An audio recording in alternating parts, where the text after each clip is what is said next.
il n'y a pas une seule base théorique en économie sérieuse qui dit le seuil d'endettement s'arrête à tel endroit. Ça n'existe pas. Ah ouais? Il n'y a aucun travail théorique et personne ne peut me le montrer.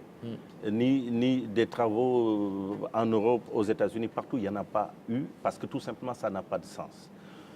Une crise de la dette, elle est déclenchée à partir de la perte de confiance. Et cette perte de confiance, elle est subjective. Et elle est faite par les marchés et elle ne dépend pas des ratios standardisés. Les ratios standardisés dont on parle, les seuils de 70, de 80, c'est des ratios qui ont été établis pour des problèmes de convergence macroéconomique. Ça veut dire que comme nous sommes ensemble, nous mangeons tous le même bol, on va exiger que chacun soit un peu plus discipliné qu'il ne l'est. Donc c'est des critères de convergence qu'on met ensemble parce que nous sommes dans un projet de civilisation, nous sommes dans un projet pour agir ensemble et qu'il faut que chacun soit raisonnable. C'est tout, mais il n'y a pas de base, il n'y a pas de limite, il n'y en a jamais eu pour dire qu'à partir d'un certain seuil, c'est excessif. Même si le FMI a ses critères, l'UMOA a ses critères, l'Union européenne a des critères et qu'ils ont des seuils. Mais les seuils, mais ça veut dire tout simplement qu'il y a un problème. Mais imaginez-vous, pour emprunter, la capacité d'emprunt, elle dépend d'une chose simple, c'est la capacité de remboursement. Et quand on a du pétrole et du gaz, mais ça veut dire que vous empruntez, on vous prête tout simplement parce qu'il y a des perspectives de recettes, mais sur le pétrole. Et ça veut dire quoi? Mais ça veut dire qu'aujourd'hui, le Sénégal n'a pas la même capacité d'endettement et de remboursement, mais que le Burkina Faso ou la Côte d'Ivoire, parce que tout simplement, elle a du pétrole. Mais c'est aussi simple que ça. Oui, mais et c'est pourquoi il ne faut pas quand même s'endetter à l'infini. Mais bien, non, mais alors, il y a deux choses. Mais sur l'endetté à l'infini, je le comprends premièrement. Premièrement, en termes de montant, bien sûr, il ne faut pas passer son temps à s'endetter et ça dépend. Si on s'endette pour faire des projets rentables qui augmentent la mobilité, c'est très bien. Parce qu'en principe, tant que le coût de la dette est inférieur à la rentabilité économique et sociale des investissements, mais vous pouvez le faire. Donc ça, c'est le premier critère. Mais effectivement, si c'est aller s'endetter, mais pour acheter des voitures, augmenter le train de vie de l'État, c'est extrêmement mauvais et c'est surtout pas ce qu'il faut faire.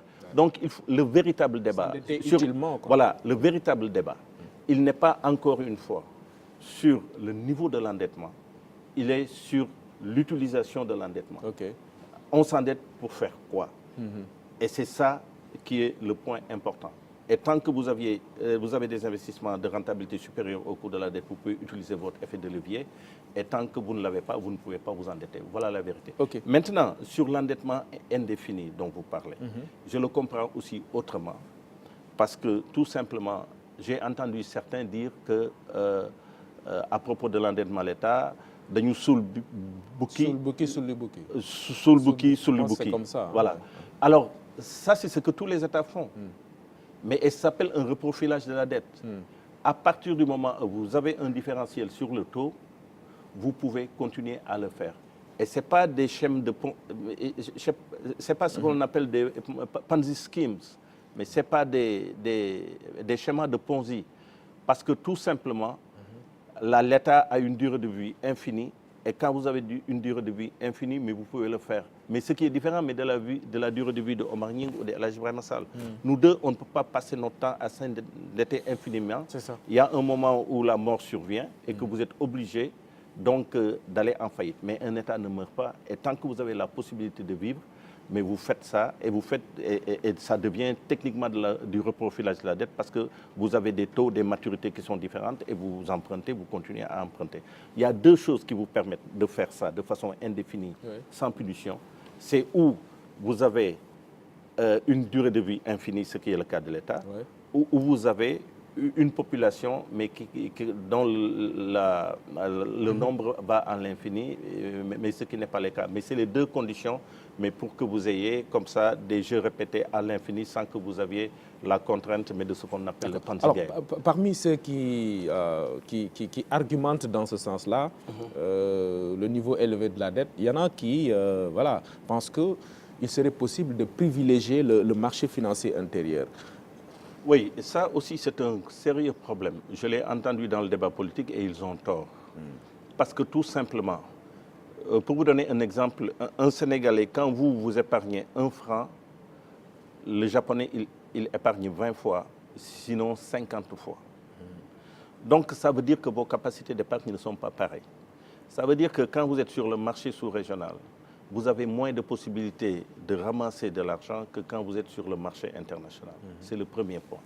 Donc, le recours au marché international vous permet d'avoir plus de disponibilité. Et qui dit plus de disponibilité dit des taux plus faibles. Donc, ça, c'est le premier avantage qui exige que l'État aille sur le marché international pour prendre des fonds. Parce que tout simplement, elle a des agences de notation, elle peut partir, elle peut lever des fonds à l'extérieur. Ce qui n'est pas le cas justement des entreprises locales. Les entreprises locales, elles n'ont pas la possibilité de se faire noter par Moody's et d'aller faire appel à l'épargne internationale. C'est pourquoi il faut laisser le marché intérieur aux PME ici et sortir à l'étranger, mais pour faire appel au marché des capitaux internationaux. Même si les conditions ne sont pas tout le temps favorables? Non, les conditions sont toujours forcément plus favorables qu'en l'interne. Justement, mais parce que le marché il est plus compétitif et vous avez des taux plus bas.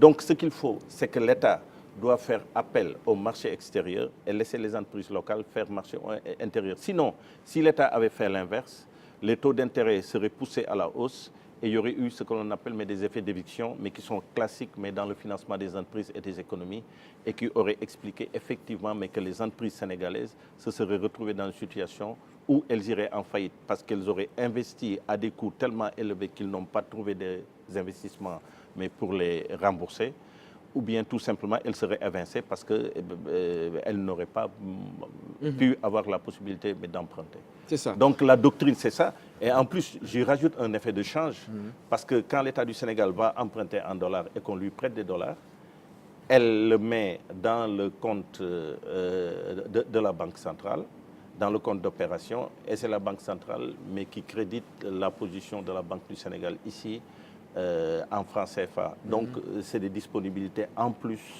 en matière de change qui nous permet, si nous avons besoin d'importation, mais de les le faire très rapidement.